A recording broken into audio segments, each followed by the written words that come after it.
Dear students, welcome to this new video. In this video today we are going to discuss our another topic, formal and informal invitation cards or the replies to invitations. Okay, so in this writing section we have to know some kind of points that how to write the formal invitation or how to write informal invitation, and how to we have to explain all the things in details, and in the short how much can we write everything or the details and everything, our thoughts and everything, whatever the process we want to we want to give to them, and how we want to invite them formally, informally, all the things we have to discuss in this video. So an invitation is a short composition. It is used for inviting people to function, celebration, etc. So normal होता है कि invitation मतलब होता है किसी को चाहे function में बुलाना हो या सेलिब्रेशन बुलाना हो, उसके लिए एक इन्विटेशन दिया जाता है. तो लिखा कैसे जाता है, ये या तो फॉर्मली लिखा जा सकता है, इनफॉर्मली लिखा जा सकता है. तो it have mainly two kinds. Formal invitation और यूजुअली कार्ड्स जो होते हैं. इनफॉर्मल इन्विटेशन जो होते हैं वो शॉर्ट लेटर्स होते हैं, वो लेटर में दिए जाते हैं. तो जो कुछ पॉइंट्स हमें रिमेंबर इसमें रखने हैं कि अगर ये इन्विटेशन लिखने के टू काइंड्स होते हैं, फॉर्मल एंड फॉर्मल. तो फॉर्मल इन्विटेशन में कैसे हम फाइंड आउट करेंगे. Formal invitations are written in third person. The person who stands the invitation writes his name. तो जिसको देना है उसका नाम आप लिखिए. Then comes to the name of the person who is being invited. जिसको इनवाइट किया जा रहा है उसका नाम लिखा जाएगा. Date, venue, time should be clearly mention. So all the things will be given to you in the question paper, that who is inviting, to whom we have to invite, किसको invite करना है और किसे invite, कौन invite कर रहा है. Everything will be given at there in the question paper. And date, venue, time should be clearly mentioned at there. And in case the party is organise at some other place, अगर suppose करो क्योंकि आपके घर पे नहीं hotel वगैरह पे party organise की गई है, then complete address of the person along with the contact number has to be clearly mention. वहाँ पे सारा कुछ वहाँ पे मेंशन कर देना है कहाँ पे आना है.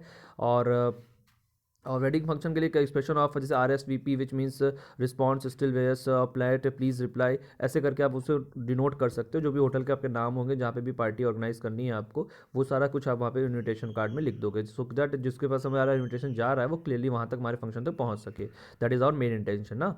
The address of the person who extend the invitation must always be given even in if the function is organise at some other venue.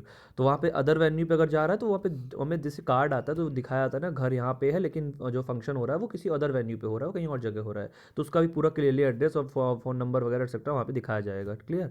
और इन्विटेशन, इनफॉर्मल इन्विटेशन में क्या होता है, these are like short informal letters. The salutation, subscription, address on the top और the same like in informal letters. जैसे letters में लिखा था सब कुछ सैल्यूटेशन, सब्सक्रिप्शन इस टाइप के लिखे जाएंगे, और these are always written in the first person. ये फर्स्ट पर्सन में रहेगा अपना.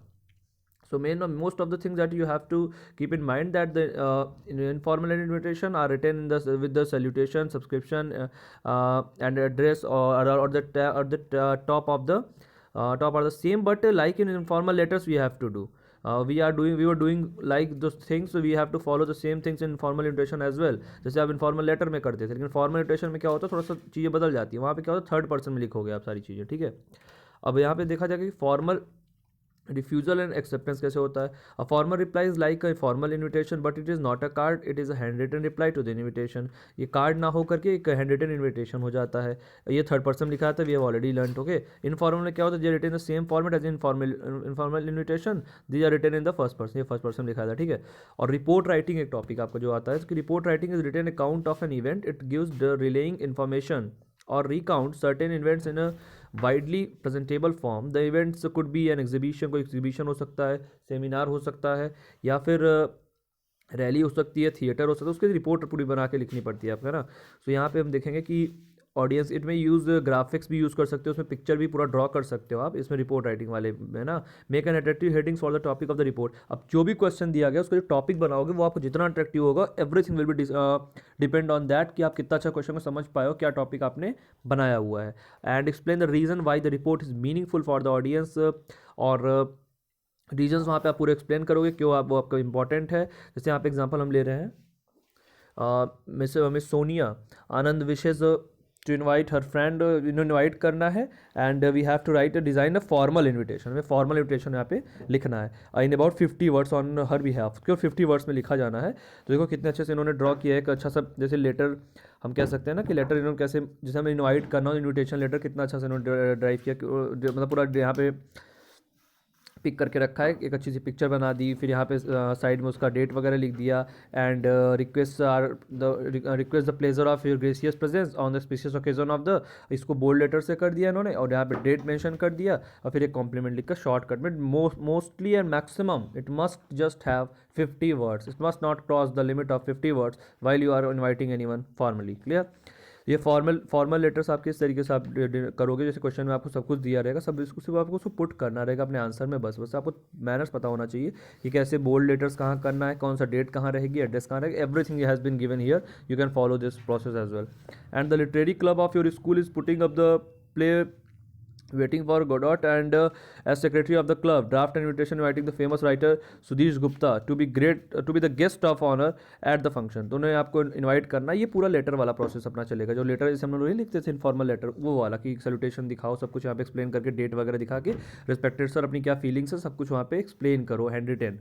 क्लियर? एंड यहाँ पे जैसे हम जैसे एज यूजुअल हम किया करते थे लेटर्स में, सेम चीज़ यहाँ पे भी होगी कि kindly confirm, hoping for positive reply, thank you, yours faithfully. Just mind one thing that makes the letter different from the informal writing is it that at there we don't have the limit of 50 words, but here we have the limit of 50 words, we can't cross the 50 words limits। Clear?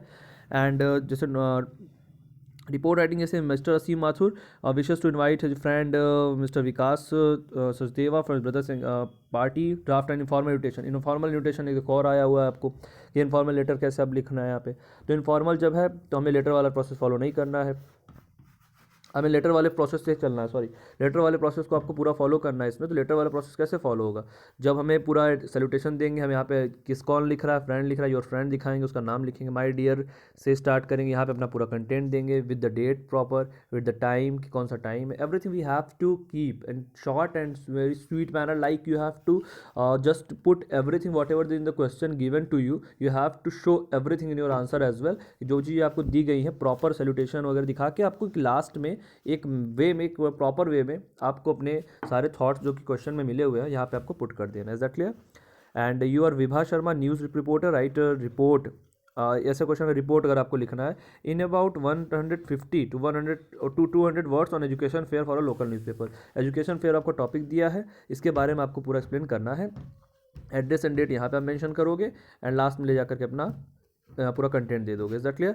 So the most important thing that you have to keep in mind that is that you have to just follow the rules and regulations and whatever the word limits, on the word limits you have to focus कि word limit cross नहीं होना चाहिए, उससे कम भी नहीं होना चाहिए। Is that clear? So this is the part where we have discussed some kind of steps and some kind of a point that you must keep in your mind before solving these kind of question and the writing section. So I hope you have understood all the kinds of points very well, and you will follow them and keep keeping in your mind. Then we will meet in the next video with another kind of topic explaining at there. Till then, revise the lesson, write down all the things from the PDF to your copy. Then we will meet again and see you. Take care.